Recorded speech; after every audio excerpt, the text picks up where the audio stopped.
Hey everyone, welcome to my channel. This is Tian, and in this video, I'm going to talk about the WordPress post thumbnail size.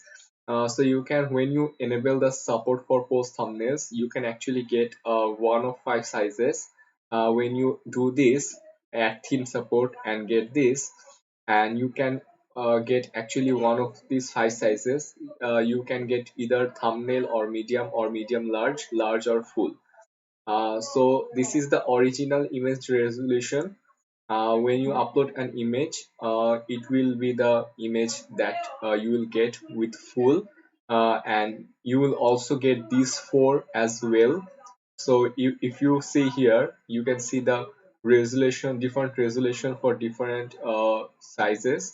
For instance, for the large, you will get 1024 pixel by 1024 pixel, and for the thumbnail, you will get like 150 pixel by 150 pixel.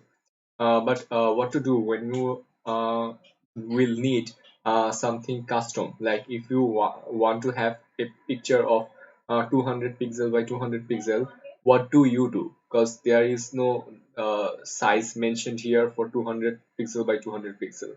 So that we will show you guys how you can fix that problem and make your own custom image size when using the post thumbnail parameter.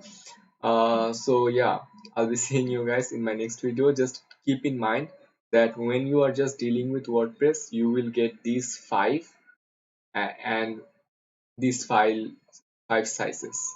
So yeah.